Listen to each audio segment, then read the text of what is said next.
দর্শক, এইমাত্র পাওয়া দুপুরের সংবাদে আপনাদের স্বাগতম। শুরুতেই সংবাদ শিরোনাম। শুরুতেই জানাবো, অদূর ভবিষ্যতেও আওয়ামী লীগের কার্যক্রমে নিষেধাজ্ঞা প্রত্যাহারের সম্ভাবনা নেই বললেন আসিফ নজরুল। জানিয়ে দিব, আওয়ামী লীগ ও শেখ হাসিনাকে নিয়ে যা বলছেন অধ্যাপক ইউনূস। থাকছে বিস্তারিত। জানাবো, ট্রাম্প যেভাবে রোহিঙ্গা গণহত্যায় হাওয়া দিচ্ছেন। থাকছে বিস্তারিত প্রতিবেদনে। সর্বশেষ জানাবো, ইসরায়েলের বাধা ধরপাকড়ের পরও গাজার দিকে যাচ্ছে ত্রাণবাহী ৩০ নৌযান। সুপ্রিয় দর্শক, এতক্ষণ শুনছিলেন সংবাদ শিরোনাম, এবারে জানাবো বিস্তারিত। তার আগে অনুরোধ থাকবে, ভিডিওটি ভালো লাগলে এবং আপডেট সংবাদ পেতে চ্যানেলটি সাবস্ক্রাইব করে পাশেই থাকবেন। ধন্যবাদ।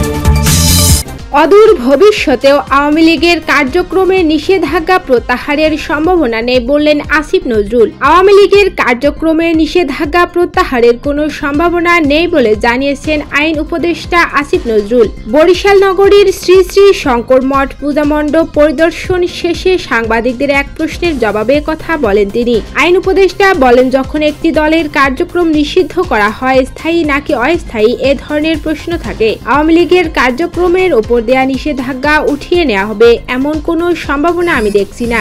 নির্বাচনের আগে তো দূরের কথা, অদূর ভবিষ্যতেও আওয়ামী লীগের কার্যক্রমে নিষেধাজ্ঞা উইথড্র হওয়ার কোনো সম্ভাবনা নেই। সারা দেশে দুর্গাপূজা আনন্দের সঙ্গে উদযাপিত হচ্ছে দাবি করে আসিফ নজরুল বলেন, প্রতিটি ধর্মের মানুষই বাংলাদেশের নাগরিক। ধর্ম পালন প্রত্যেকের সমান অধিকার।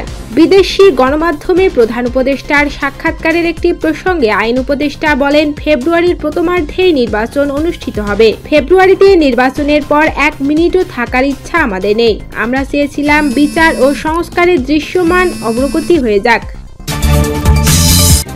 আওয়ামী লীগ ও শেখ হাসিনাকে নিয়ে যা বলছেন অধ্যাপক ইউনূস। জাতিসংঘের সাধারণ পরিষদের ৮০তম অধিবেশনে যোগ দিতে নিউ ইয়র্ক সফর করছেন প্রধান উপদেষ্টা অধ্যাপক মোহাম্মদ ইউনূস। অধিবেশনের ফাঁকে ডিজিটাল সংবাদ মাধ্যম জিটিওর মেহেদী হাসানকে একটি সাক্ষাৎকার দিয়েছেন তিনি।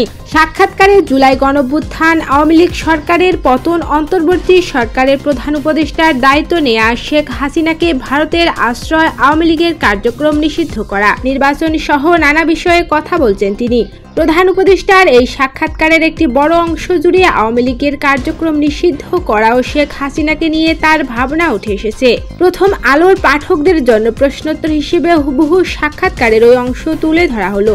মেহেদী হাসান বলেন, বাংলাদেশের প্রধান উপদেষ্টা অধ্যাপক মোহাম্মদ ইউনূস, ভিডিওতে আমার সঙ্গে যোগ দেওয়ার জন্য আপনাকে অনেক ধন্যবাদ। অধ্যাপক ইউনূস, আমাকে আমন্ত্রণ জানানোর জন্য আপনাকেও ধন্যবাদ। মেহেদী হাসান বলেন, আমরা শেষবার যখন কথা বলেছিলাম তারপর থেকে অনেক কিছু ঘটেছে।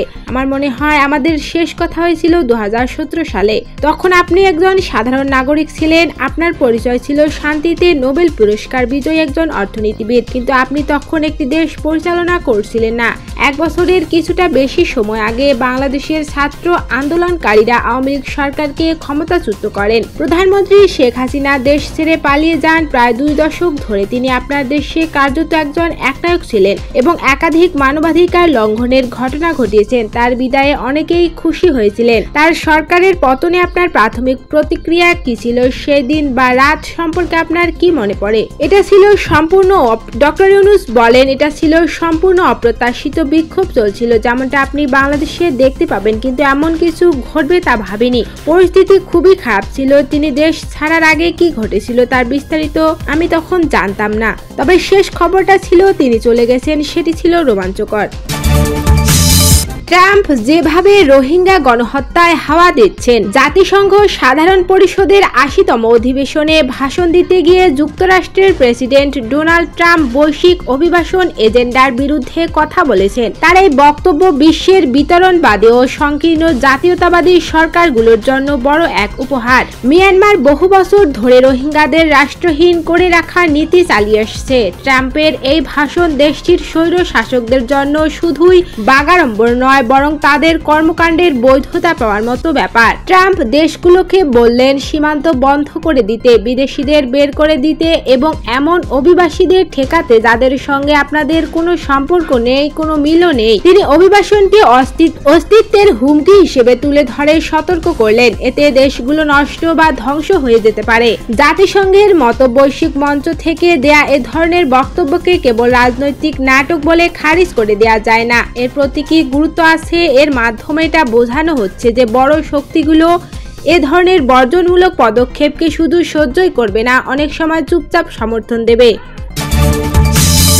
ইসরায়েলের বাধা ধরপাকড়ের পরও গাজার দিকে যাচ্ছে ত্রাণবাহী 30 নৌযান। ইসরায়েলের হস্তক্ষেপ ও ধরপাকড়ের পরও ফিলিস্তিনের গাজার দিকে এগিয়ে যাচ্ছে গ্লোবাল সমুদ্র ফ্লোটিলার ত্রাণবাহী 30টি নৌযান। সেগুলো উপত্যকাটি থেকে 85 কিলোমিটার দূরে রয়েছে। বার্তা আদান প্রদানের অ্যাপ টেলিগ্রামে গ্লোবাল সমুদ্র ফ্লোটিলার পক্ষ থেকে তথ্য জানানো হয়েছে।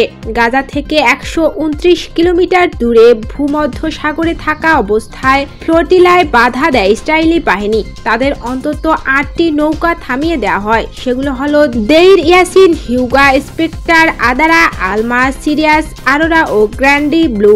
তবে রয়টার্সের খবরে 13টি নৌযান থামিয়ে দেওয়ার তথ্য উল্লেখ করা হয়েছে। নৌযানগুলো থেকে বেশ কয়েকজন অধিকার কর্মীকে আটক করেন ইসরায়েলি সেনারা। তাদের মধ্যে সুইডিশ অধিকার কর্মী গ্রেটা থুনবার্গও রয়েছেন। ইসরায়েলের পররাষ্ট্র মন্ত্রণালয়ের পক্ষ থেকে বলা হয়, হামাস সমুদ্র ফ্লোটিলার কয়েকটি নৌযান নিরাপদভাবে থামিয়ে দেওয়া হয়েছে। সেগুলোর আরোহীদের ইসরায়েলের একটি বন্দরে নেওয়া হচ্ছে। গ্রেটা ও তার বন্ধুরা নিরাপদ ও সুস্থ আছেন। গ্লোবাল সমুদ্র ফ্লোটিলা সমুদ্রপথে গাজায় ত্রাণ নিয়ে যাওয়ার একটি বৈশ্বিক প্রচেষ্টা। এই নৌবহরে রয়েছে 40টিরও বেশি বেসামরিক নৌযান। এই বহরে প্রায় 44টি দেশের 500 মানুষের মধ্যে রয়েছেন যুক্তরাষ্ট্র, স্পেন, আয়ারল্যান্ড, ফ্রান্স, বেলজিয়াম সহ ইউরোপীয় পার্লামেন্টের নির্বাচিত প্রতিনিধি, আইনজীবী, অধিকার কর্মী, চিকিৎসক ও সাংবাদিক।